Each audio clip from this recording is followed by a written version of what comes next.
بسم اللہ الرحمن الرحیم۔ اللہ کے رسول صلی اللہ علیہ وآلہ وسلم تشریف فرماتے صحابہ بیٹھے تھے، ایک شخص گھبرایا ہوا آیا اور اس نے آ کر کہا کہ حضور میرا اونٹ جو ہے وہ بپھر گیا ہے اور وہ کسی کے قابو میں نہیں آ رہا، اور میں آپ کے پاس آیا ہوں کہ آپ اس مسئلے کا حل فرما دیں۔ جانور بیمار ہو جائے، جانور بولا ہو جائے، انسان بیمار ہو جائے تو طبیب کے پاس جانا چاہیے اور اس کو جا کر مسئلہ بتانا چاہیے، ڈاکٹر کے پاس جانا چاہیے۔ اب اونٹ بولا ہو گیا اور وہ بپھر گیا، کسی کی بات سنتا نہیں ہے، تو صحابی کو کسی حکیم کے پاس جانا چاہیے تھا، کسی ڈاکٹر کے پاس جانا چاہیے، لیکن صحابی اللہ کے رسول کی بارگاہ میں حاضر ہوئے اور آ کر عرض کرتے ہیں کہ حضور اونٹ قابو میں نہیں آ رہا اور وہ بولا ہو گیا ہے، وہ بپھر گیا ہے۔ اور حضور بھی ان کو یہ نہیں فرماتے کہ صاحب کسی ڈاکٹر کے پاس جاؤ، کسی حکیم کے پاس، کسی طبیب کے پاس جاؤ۔ ذہن میں سوال آتا ہے کہ صحابی حضور کے پاس کیوں آئے؟ اس لیے کہ صحابی جانتے تھے کہ رب نے ان کو تمام دکھوں کا مداوا دے کر بھیجا ہے، اور حضور کے پاس ہی صحابہ اپنی حاجات لے کر آیا کرتے ہیں۔ آقا کریم علیہ السلام اٹھے اور صحابہ کے ساتھ چل پڑے۔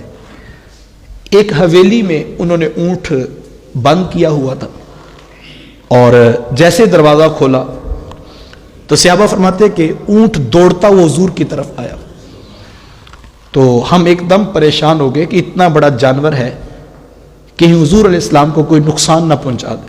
فرماتے ہیں ہم حیرت زدہ اور پریشان تھے، لیکن اللہ کے رسول صلی اللہ علیہ وآلہ وسلم کے چہرے پہ کوئی پریشانی نہیں تھی۔ تو اونٹ دوڑتا ہوا آیا اور اس نے آ کر اپنا سر محبوب کے قدموں میں رکھ دیا۔ مزہ مرندہ سردار انج آندہ جے میت یار دے بوئے تے پئی ہوئے، گر وقت اجل سر تیری چوکھٹ پہ درا ہو، گر وقت اجل سر تیری چوکھٹ پہ درا ہو، جتنی بھی ہو قضا ایک سجدے میں ہو ادا۔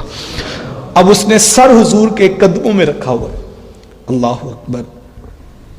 تو صحابہ نے دیکھا کہ ایک اونٹ ایک جانور ہو کے حضور کو سجدہ کر رہا ہے، تو اس وقت صحابہ نے عرض کیا کہ حضور یہ جانور ہو کے آپ کو سجدہ کر رہا ہے، ہم زیادہ حق رکھتے ہیں کہ ہم آپ کو سجدہ کریں۔ تو حضور نے اس بات کو قبول نہیں کیا، فرمایا کہ میری شریعت میں اگر رب کے علاوہ کسی کو سجدہ جائز ہوتا تو میں عورت کو حکم دیتا کہ اپنے شوہر کو سجدہ کرے، لیکن رب کے علاوہ سجدہ کسی کو نہیں۔ پھر حضور علیہ السلام نے اس اونٹ والے کی طرف متوجہ ہو کر فرمایا کہ صاحب یہ اونٹ تمہاری شکایت کر رہا ہے۔ اللہ اکبر، مجھے اور تمہیں مبارک ہو یار، اللہ نے ہمیں وہ پیغمبر دیے ہیں جو جانوروں کی بولیاں بھی جانتے ہیں۔ تو کیا خیال ہے جو جانوروں کی بولیاں جانتے ہیں وہ امتیوں کے دکھڑے نہیں جانتے ہوں گے؟ اللہ اکبر۔ حضور کی بارگاہ میں دکھڑے سنایا کرو، جب کوئی نظر نہ آئے، کوئی سہارا نظر نہ آئے، کوئی آسرا نظر نہ آئے، تو بند کمرے میں تنہائی میں بیٹھ کر ان کی بارگاہ میں درود پڑھتے ہوئے اپنے دکھڑے سنایا کرو۔ اللہ اکبر۔ عارف عبد المتین کا شعر ہے، اس نے حد کر دی، اور کیا خوب کہا۔ اس نے کہا اور جتنے بھی سہارے ہیں سبق کرتے ہیں، اور جتنے بھی سہارے ہیں سبق کرتے ہیں۔ کوئی بھی سہارا انسان کو شرمندہ کر دیتا ہے۔ کسی چودھری کا، کسی سیٹھ کا مانگت کبھی سر اٹھا کے نہیں کہتا میں فلاں چودھری کا مانگنے والا ہوں، کبھی کوئی یہ نہیں کہتا کہ میں فلاں سیٹھ کا مانگت ہوں۔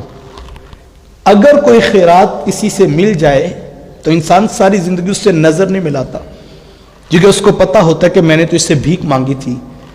تو کہا اور جتنے بھی سہارے ہیں سبق کرتے ہیں، عزت نفس بڑھاتا ہے سہارا تیرا۔ حضرت عمر رضی اللہ تعالیٰ نے ایک مرتبہ پریشان ہوئے اور حضور کی دہلیز پہ آئے، ملاقات ہوئی تو حضور کو اپنا دکھڑا سنایا، تو حضور نے ان کی ڈھارس بندائی اور ان کو مسکرا کے دیکھا۔ بس حضور نے مسکرا کے دیکھا تو حضرت عمر کو اپنے سارے دکھ بھول گئے۔ تو دکھوں میں اگر آ جاؤ تو حضور کی دہلیز پہ اپنے دکھڑے سنا لیا کرو۔ تو اب جو ہے وہ اونٹ نے سر رکھا ہے. تو حضور نے فرمایا کہ صاحب یہ اونٹ تمہاری شکایت کر رہا ہے. اس نے عرض کی حضور یہ کیا کہتا ہے؟ تو حضور فرمایا کہ یہ کہتا ہے کہ میں ساری جوانی اس کے ساتھ گزاری ہے، یہ میرے اوپر بوجھ بھی لاد کر لاتا تھا، اس نے میرے ساتھ زمین کو بھی سینچا ہے، اور اب میں بوڑھا ہو گیا ہوں، میرے اعضاء مضبوط نہیں رہے، اور یہ مجھے اب چارہ بھی تھوڑا دیتا ہے اور بوجھ ابھی بھی میرے اوپر زیادہ لادتا ہے. تو حضور نے اسے فرمایا کہ صاحب اس کو چارہ زیادہ دیا کرو اور اس کے اوپر بوجھ تھوڑا ڈالا کرو. اللہ اکبر. وہ صحابی عرض کرتے ہیں کہ حضور آپ کے کہنے پر آج کے بعد میں اس کو آزاد کرتا ہوں.